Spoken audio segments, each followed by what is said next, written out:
Hello everyone! Welcome back to Reading Through the Generations. My name is Precious and I want to take time to wish you all a very happy spring. I hope this little video finds you all doing well and excited for the coming months. Today I wanted to film my seasonal wrap-up. I am a very slow reader, so doing a seasonal wrap-up of my reading fits a little bit better versus doing a weekly or even a monthly wrap-up. So it's been a while since I've done this, so I'm excited and I've added new questions, so let's take a look at what was drawn. Over the winter, did you discover a new favorite author? Yes, so even though I've only read one book of hers, I can just feel in my bones that this is going to be a new favorite author for me, and that's none other than Diane Setterfield. I read Once Upon a River. I started this on winter solstice and it really did just carry me through the winter. I thought it was just exquisite. Setterfield's style of storytelling, her characters, her beautiful descriptions of the landscape, the seasons, the people. It just, yeah, it really did make my winter. It got me through, and this is just a story that you really just need to experience for yourself. It will take you on a journey. It's a story within a story, so it's really rich and multi-layered. You'll meet some really remarkable characters, some really despicable ones, and the plot was just riveting. This is going to be a new seasonal read of mine. I just absolutely adored it. The next question is best opening line or paragraph. So I have two for this question. I have the foreword, the new foreword of Rebecca Solnit's Hope in the Dark. This spoke to me. Grounds for hope. Your opponents would love you to believe that it's hopeless, that you have no power, that there's no reason to act, that you can't win. Hope is a gift you don't have to surrender, a power you don't have to throw away. And though hope can be an act of defiance, defiance isn't enough reason to hope, but there are good reasons. And then for children's literature, I have the Big Book for Peace. In the foreword in this, written by the editors Ann Durrell and Marilyn Sachs, they say peace is important. And in the opening submission, The Dream by Stephen Kellogg, he writes, if everyone has the same dream, it might come true, a peaceable kingdom. I hope you can see that. The next question is, did you participate in any readathons, and which books did you read? So I participated in the Cozy Moments Winter Readathon hosted by Ellie from Cozy Chronicles. I read many comforting picture books, as well as a really powerful middle grade called The Buffalo Dreamer by Violet Duncan. And in this one, you follow a 12-year-old girl who's on a road trip from Arizona all the way up to Alberta, Canada with her mom to be with her cousin and her family. And on the way there and during her stay in Alberta, she has these really funny dreams, in that she's dreaming of a strange girl who is also on a journey. She becomes a little worried because they don't stop. she's dreaming of this girl every night, and she's a bit worried because it's the dead of winter. She's not dressed appropriately. It seems as if she's all alone and running away from someone.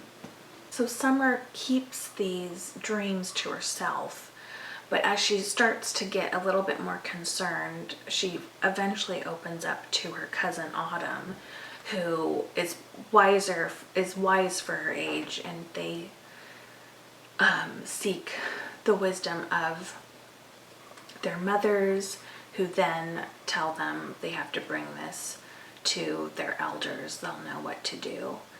So as the story unravels, you slowly begin to understand why she's having these dreams and who the mysterious girl is.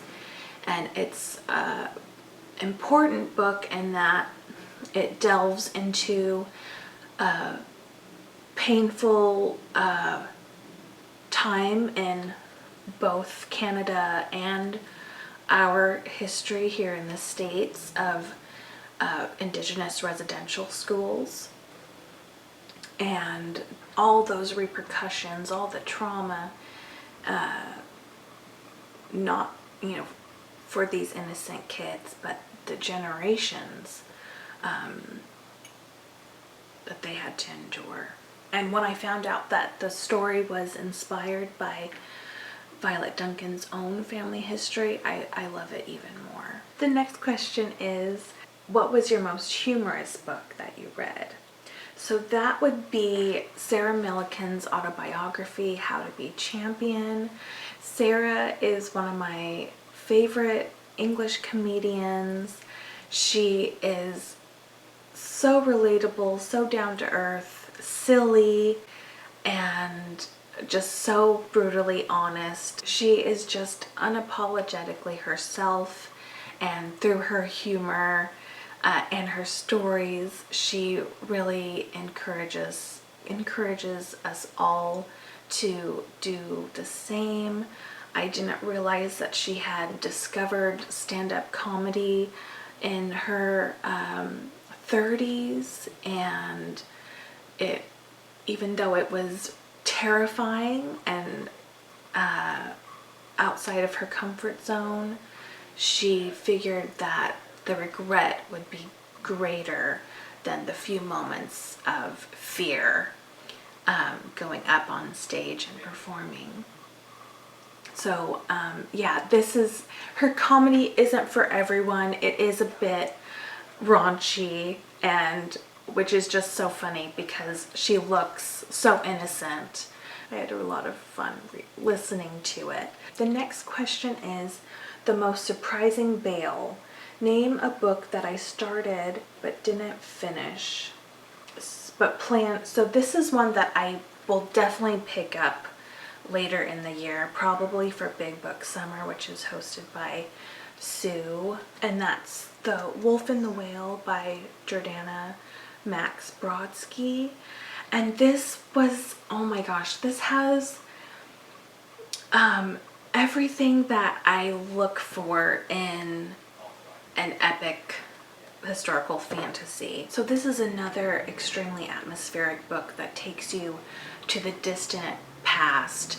We follow an Inuit girl who was just trying to survive. Jordanna was inspired by a real historic event, and that's when the paths of Vikings crossed with Inuit. So you get this coming of age story but through the lens of polytheistic worldviews, such as Norse gods and the gods of the Inuit. And I had to put it down just because I did something to my neck, like I'm still in PT for it, and so the physical, I wasn't able to hold like a big chunky book, and so I'm gonna listen to this, but hopefully I'm better that I can read it for Sue Jackson's Big Book Summer. I really was enjoying it. So the next question is, Name a book you wish you had had growing up. So that's Blackbird Fly by Erin and Entrada Kelly. This is perhaps my most favorite middle grade book I've ever read. I thought Lolani of the Distant Sea, which she also wrote, was my most favorite, but this one absolutely, hands down, I wish I had had growing up. I am Filipino American, and I don't even think I saw any people. Certainly there were books that were relatable and spoke to me, but there is something about Erin's writing, being also Filipino. It's just one of those special things. And this tells the story of Apple Yenko, who is growing up in a small town in Louisiana with her single mom, and she goes on a journey herself of learning and coming to appreciate all the beautiful things that make her unique, and to really celebrate her parents and her own roots. And sometimes that comes later for some of us, but I love Erin and Entrada Kelly's writing because she is just fearless.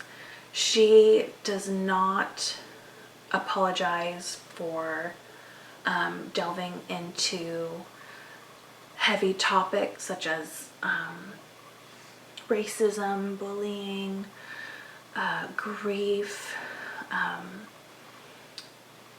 body shaming, abuse. Yeah, I just adore her that she is, she's just unafraid in her approach to writing for youth, and she unapologetically refuses to shield readers from real life.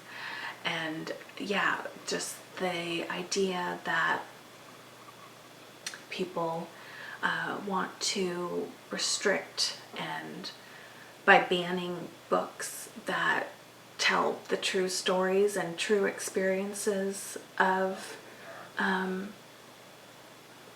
people who don't see from your lens and your perspective, it is a disservice to us all, especially our children.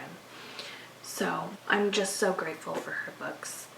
And that leads me to the next question. Name a couple favorite characters. So I read memoir, Jacqueline Woodson's memoir called Brown Girl Dreaming. I also find her a very inspirational author and woman, and I really just, Brown Girl Dreaming tells her formative years growing up amid the Jim Crow era, and just learning about her family history. She grew up, parts of her childhood, she was raised by her grandmother in the South, and learning about her challenges with her early education. She struggled to learn how to read, which is something I can relate to. And yet she knew from a very young age that she wanted to be a writer, and that she wasn't going to give up on learning how to read. And other parts that spoke to me were not only learning about her family history and their own love of storytelling, but how learning about her own heroes, and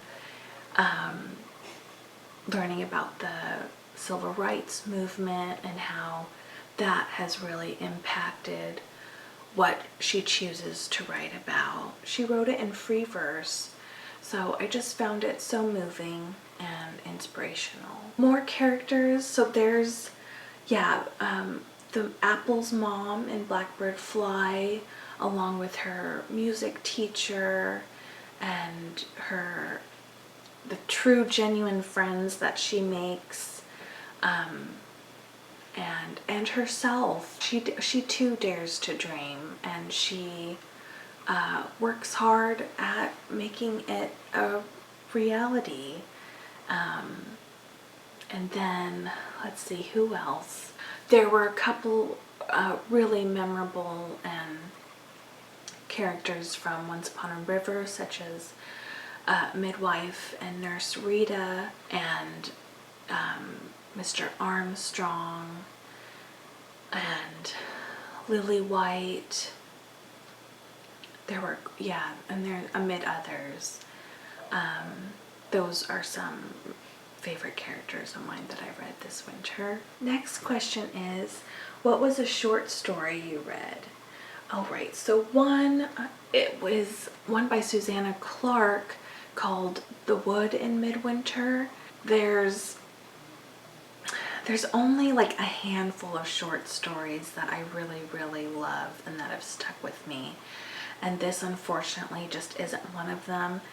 It is just way too short. I do like Susanna Clarke's writing, but this one I just wanted a little bit more. I wanted the character to be more developed. It read a bit like, it's set in the same time as Jonathan Strange and Mr. Norrell, but yeah, and there was some sort of there were fairy tale elements to it, but it just was, it was a beautiful book. Like, the physical book was beautiful, but I'm glad I checked this one out and didn't buy it, because I was really, really tempted, just because I really enjoyed Jonathan Strange and Mr. Norrell, and Piranesi, which is my favorite of hers. And that was extremely outside of my comfort zone, but yeah, I love Piranesi. But this one just wasn't very memorable for me, unfortunately. Next question is, which book is set closest to your current location? Okay, well, I'm in the Pacific Northwest, and so another children's book that I loved is called The Loon's Necklace by William Toye, illustrated by Barbara Cleaver. And this one, it's a Tsimshian legend about how the loon got its gorgeous plumage. And Cleaver has a very unique art style. She combines hand-drawn illustrations with collage, and that combined with William Toye's retelling, I found this so moving. It's this tale about sacrifice, despair, and miracles, and gratitude, and I can't remember, but I think it's the Tsimshian tribe lived along the Skeena River of British Columbia, and so I think out of all the books that I read, I think that's the one that's closest to me. The next question is, name a lighthearted read. So this would be Blue Anchor Inn by Edwin Morris Bateman, and this is just a story about a young man who is laissez-faire. He has no real motivations in life. He has spent his last few bucks on dinner. He figures, tomorrow's a new day, I'll find a job then. And while he's dining, he comes across an acquaintance who's a lawyer, and he presents him with a proposition. He's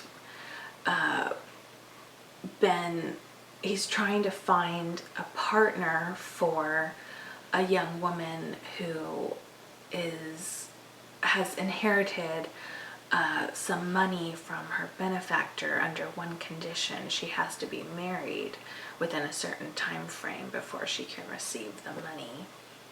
And knowing that this young gentleman is down on his luck and needs money right away, Roger is his name. So Roger and the young lady, they talk it over. There's no strings attached. She promises him to go her own separate way, and within a year she will divorce him. So Roger agrees to go with this idea. And so fast forward a couple of years, Roger is visiting some friends called the Gilpins who've inherited this inn called the Blue Anchor Inn, and he's helping them remodel. And so they're giving him a hard time because he's never heard from this young woman, his wife. She never went with her promise of divorcing him. And so